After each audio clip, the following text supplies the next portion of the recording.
এটা হচ্ছে আমাদের 4th দিন।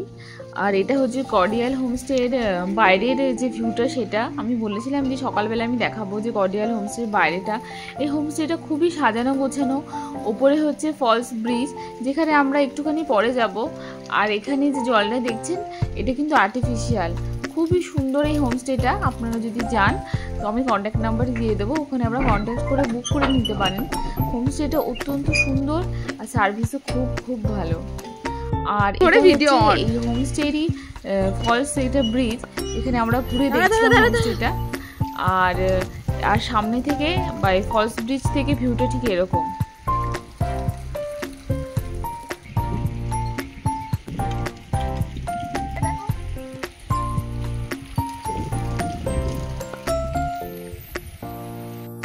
বাপরে বাপ, বাতাসের কি শোন আওয়াজ, ভালো লাগে না? এটা হচ্ছে 7 সিস্টার ভিউ পয়েন্ট। বলো হ্যাঁ, এখান দিয়ে জল পড়বে শীতকালের জন্য, মানে সামনে থেকে যা ভিউ মনে কিছুই না। আর এই ভিউ পয়েন্টটা হচ্ছে কর্ডিয়াল হোমস্টে থেকে 2.5 মিনিট মতো লাগে। আর আমরা একটু সকাল করে উঠেছিলাম যাতে আমরা আশেপাশটা একটুখানি ঘুরে দেখতে পারি। আর গাড়িকে তো ধরুন ওই 8:30টার দিকে বলা আছে।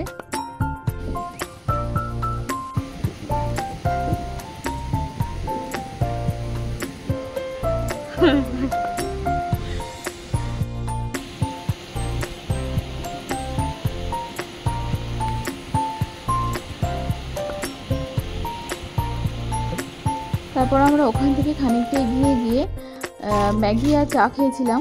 ওখানকার ম্যাগি খাওয়ার আমি খেয়েছিলাম। তারপর হোটেলে ফিরে এসে আমরা একবারে রেডি হয়ে ব্রেকফাস্ট করে বেরিয়ে গেছিলাম হোটেল চেক আউট করে। এরপর আমরা সবার প্রথম গেছিলাম মসমাই কেভে। আর এই কেভটা আমার সব থেকে ভালো লেগেছে, কারণ এই কেভটা যখন আমরা যাচ্ছিলাম সব থেকে ডিফিকাল্টও লেগেছে, ওর জন্যই ভালো লেগেছে। এখানকার যে প্যাসেজগুলো খুবই ছোট, যাওয়া যাচ্ছিল না, কিন্তু বাকি কেভগুলোতে রাস্তা মানে যেতে আসতে কোনো সমস্যা হচ্ছিল না। এটাই একমাত্র কেভ যেখানে আপনার যেতে একটু হলেও সমস্যা হবে। সামনে একটা ছোট্ট বাচ্চা এই মানে এতটাই জায়গা যে এখানে বসে বসে যেতে হচ্ছে। আর এখানে ছোট্ট একটা বাচ্চা, আমরা তো কারণ আমি বিশেষ করে আমাদের বাড়িতে ছোট বাচ্চা নিয়ে যদি বলে যে কেউ ঘুরতে যাবে তো ব্যাস ঝামেলা। বেবি মাথা লাগি গেছে ম্যাডাম।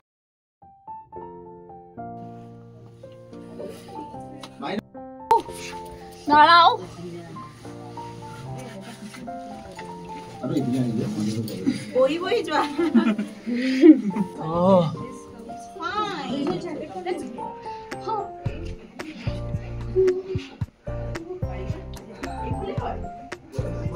পাপা এত কি হয়?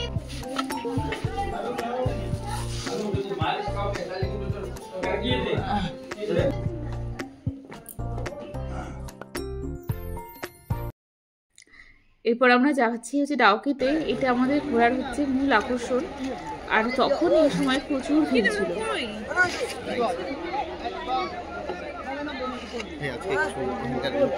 বুকিং করার জন্য। এখানে কাউন্টার আছে, সেখানে বুক করতে হয়, কিন্তু আমাদেরকে এই লাইন দাঁড়াতে হয়নি, কারণ আমাদের যে ড্রাইভার ছিলেন তো উনি আমাদেরকে মানে বুক করে দিয়েছিলেন, এখানে ওনার পরিচিত ছিল, তো আমাদেরকে একেবারে ওয়েট করতে হয়নি। তো এটা ছিল আমাদের বোট। তো খানিকটা যাওয়ার পর আমার বর স্নান করার জন্য পুরো পাগল হয়ে গেছিলো। তো শেষে কিন্তু স্নান কী করে করবে, ও জামাটাই আনেনি। কিন্তু যারা এখানে স্নান করতে চায় কিন্তু করতেই পারে, কারণ পরে আমরা খানিকটা গিয়ে যখন একটা জায়গায় ওরা মানে থামাচ্ছিল, তো সেখানে সবাই গিয়ে ঘুরছিল। ঘোরা টোরার পর আবার বোটে করে আবার যেখান থেকে আমরা উঠেছি সেখানে আবার নামিয়ে দিয়েছিল। তো সেখানেই দেখলাম যে গামছা এগুলো সব বিক্রি হচ্ছে, কেউ চাইলে করতেই পারে। ওই দেখ হাত দিচ্ছে, জলে হাত দিচ্ছে, কিছুই হবে না, ভয় পেলে হয়।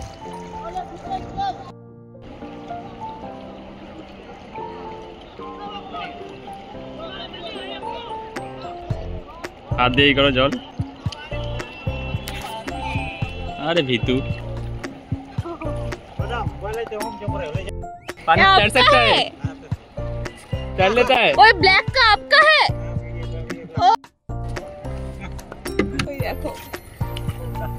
যে আমাদের বোটটা চালাচ্ছে এটা হচ্ছে তার পোষ্য, ওর নাম হচ্ছে ইয়ং। ওকে অনেকবার বলা হচ্ছে আসার জন্য কিন্তু কিছুতেই এলো না। ইয়ংকে দেখে যতটা ভালো লাগছিল কিন্তু ঠিক ততটাই ভয়ও লাগছিল, যদিও বলছিল যে ও কিছু করে না, মানে তাও।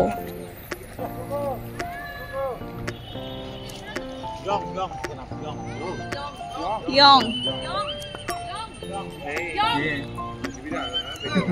ও Yes, very much. How do you? Yes, we are also. এই যে যাকে দেখতে পাচ্ছ সেই বললো যে ও ভিডিওটা করতে, আমার ভিডিও করা দেখে। তো তারপরে অনেক কথা হয়েছে কিন্তু তখন ভিডিওটা আমার অন ছিল না।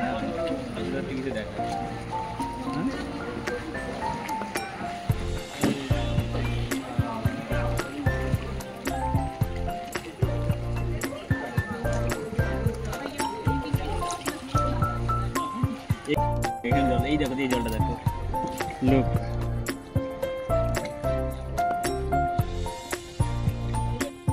নিচে দেখ, নিচে দেখ।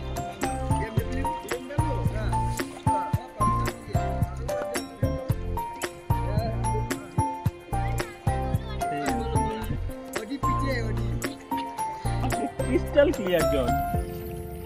কই দেখি ওকে হাসি না, আর একজন জল দেখে পাগল হয়ে গেছে স্নান করার জন্য। उतर सकते हैं एकदम।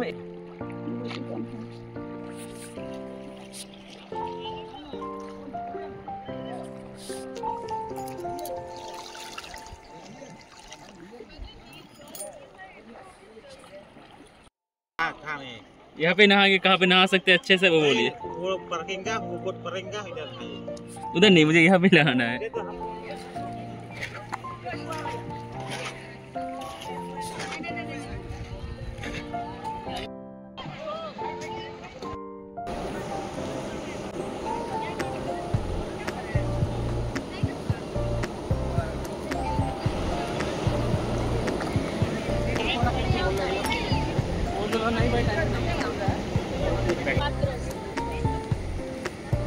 তো এখানে আমরা 40 মিনিট থাকতে পারবো এটা বলেছিল। এখানে সবাই বসে থাকে, চিল করে। আর এখানে তারপর এখান থেকে আবার বোটিং করে যেখান থেকে উঠেছিলাম সেখানে আবার নামিয়ে দেবে।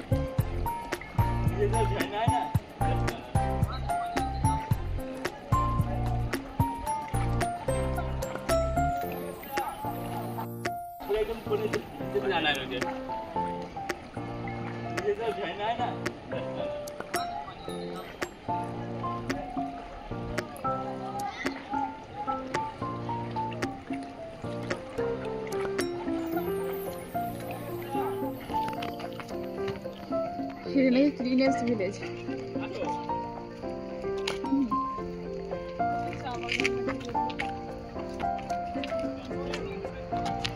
রোড বিষয় দেখতে আমার ভালো লাগে।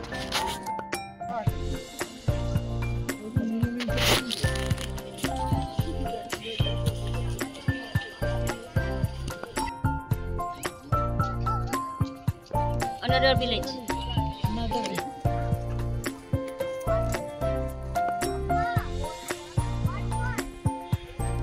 স্কাই ভিউ পয়েন্ট কোথায় আছে?